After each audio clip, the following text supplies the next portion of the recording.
Welcome back. Comments about black voters from ESPN personality Stephen A. Smith are getting a lot of attention. Take a listen. What I dream is that for one election, just one, every black person in America vote Republican. Smith went on to say that because blacks always vote Democratic, the Democrats have license to take them for granted, and Republicans have license to dismiss them. That's my ringtone now. Is there any validity to that argument? Dominic Carter. Let's call on Dominic. Should we all just? I'm sorry. I'm sorry. I'm not doing black tonight. Okay, TJ, is there any validity? Wait a minute. I didn't yield my time. I didn't yield my time. You didn't yield your time, Senator? You got to ask the black guy at the table, right there. But no. First of all, Stephen A. Smith. Just because I'm sidetracked for a little bit, I was just thinking about our producer, who's not with us because she's very pregnant and expected to deliver any day. So we wish Erica a lot of success and help. Yes, and now you've sidetracked all of us. So. Right now, I've sidetracked us because she's home, and any minute or any day she's going to be like, Thank you for keeping us moving along. Right. Okay. All right, so now, Stephen A. Smith. So Stephen A. Smith. Thank you. I don't know why we're making such a big deal about this. Stephen said something that many of us have been saying for 20 years. That you want every black folk, all the black folk, to vote for Republicans? Okay, now, let me say this. Help me out with this one. Okay, I'm going to help you out with this one.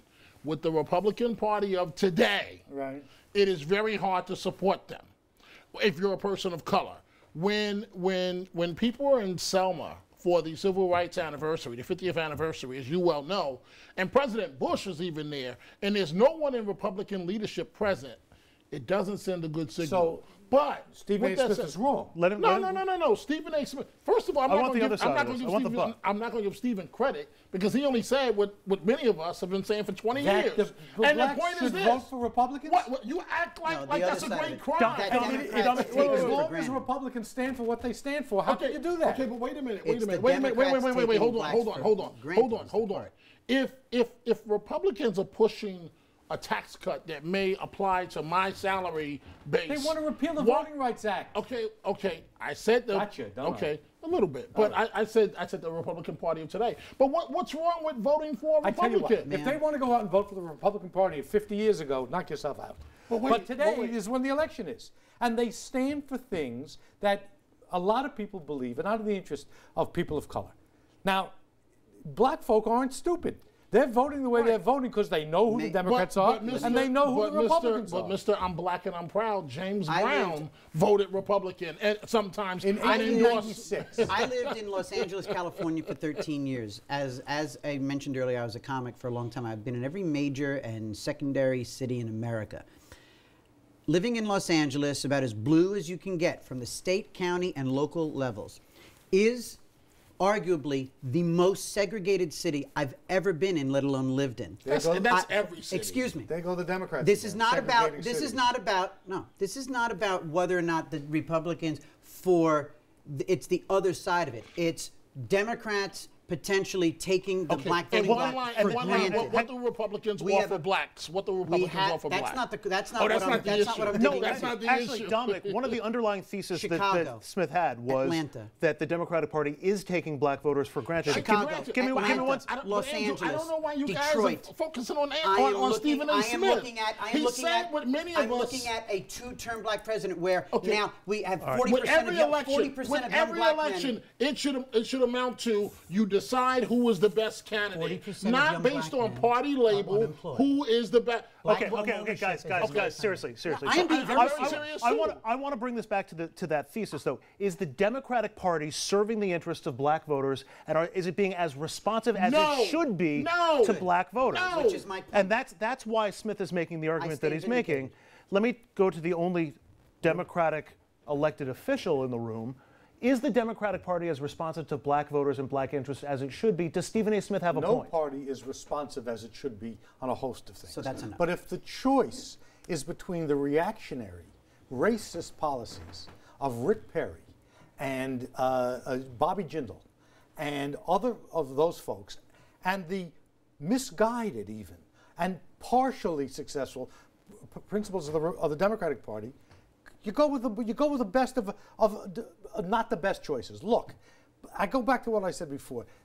These black folk aren't misguided or unable to make their own decisions, or unable to decide the distinctions between the parties. They've looked at the Republican Party, they've looked at the Democratic Party and said, in an imperfect world, there's no real choice. But Richard, that's almost like saying, you should buy my brand of car because it's less bad than any other car. No, we should aspire to be better. Chicago, everyone should aspire to be better.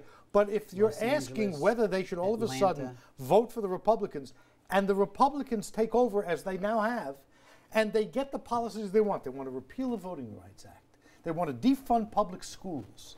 They want to take away the rights of, they want to destroy Obamacare. 40% of young black Now, men are unemployed. all of that. African American home ownership is at an all-time low. Therefore vote for the Republicans. Therefore keep voting. This is it. And honestly, you know what? Let me throw this out there. This is exactly where they want it. This is exactly where both sides, you could argue, the political class, the ruling class, this is exactly where they want it, and this is where they want this discussion. I can tell you, as Democrats a member of the ruling class, that's not what we want. Oh, no? No. Well, and then pass a policy that makes a difference in people's lives and get around the institutional racism that says you can't do it without us. That is arguably the most offensive thing you can tell a group of people. You can't do it without us. How yes we can turned into yes we can, but not without me. That is the offensive part of the Democrat Party. Who said that? You think the Democratic Party's gone out and said those words? This is the heartbreaking part of politics. That's the heartbreaking part of politics. But when they end up speaking for the rest of us, that's the heartbreaking part of it. Well, so then, Dominic, if going back to this thesis that the Democratic Party isn't as responsive to the black voter and the black community as it should be, how do you make the Democratic Party more responsive? It's real simple. Is it voting for Republicans? Yes. If you send a message, one of the things that I say privately, this is why I don't give Stephen credit on this. Oftentimes, and Brodsky's head is going to explode. His head is going to explode. Oftentimes, the Democratic Party comes to the black community, offers you fried chicken, a photo opportunity, and bye-bye. Vote for me. Maxine Waters shows up in South Central about every 2 years. Okay, and for votes, leaves some scraps, and she comes back 2 years later for votes and scraps. And sometimes they don't even bring the fried chicken. And says, they come and say, come take a picture with me, look into the camera, and they leave. So should you really vote for that party? Every individual should make their own personal choice. And you're doing very good. Your head is not exploding. I'm proud of you. Although he did grow a new vein in his jaw. So Richard, how does the Democratic Party become more responsive to the needs of the black community? By trying to do what they think is the right thing.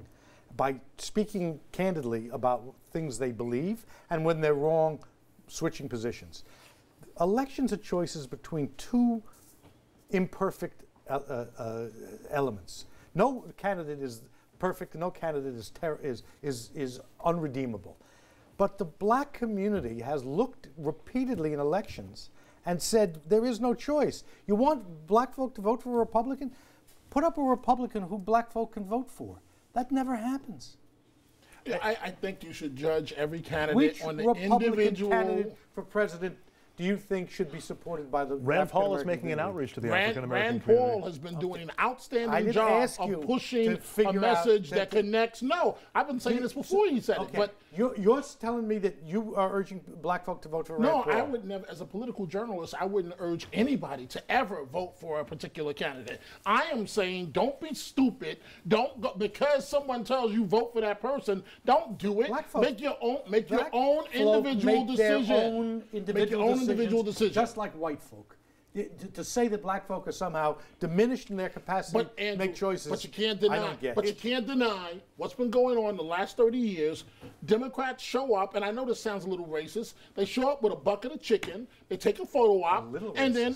But would sound a lot racist. But wouldn't I didn't say fried chicken. I said chicken. Wouldn't voting Republican essentially be voting against the best economic interest, the best interest of the black community? But you know what? It depends on what you're making in terms of your income. And sometimes, Andrew, you got to shake it up. If the Democrat knows that they're going to get 98% of your vote, they're not going to cater to you.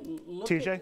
Look at what we're talking about, though. When you say the best interest of the African American community, again, I'll use Los Angeles as the touchstone here. When I look at anything south of Interstate 10, the people here in the vernacular, you hear about South Central and Compton and Watts, and you look at this perpetual underclass, this group that is sadly consistently referred to as what is your the party offering? I gotta vulnerable, go. But what is your and party they are offering? consistently represented. But No, what I'm is your not. party I'm talking about offering? what Maxine But what is Waters is your party representing offering? them. And on And that Charlie note Rangel of and peace all the and love and rest. harmony, TJ I'm on your side on this, brother. of the table. Love you, TJ, man. Love you. Dominic, Tell Richard, your bride to thank be, I you said so thank much. you. We're Tell gonna get Hillary I said thank you. we're gonna get some headlines from the Hudson Valley right after this. Hillary.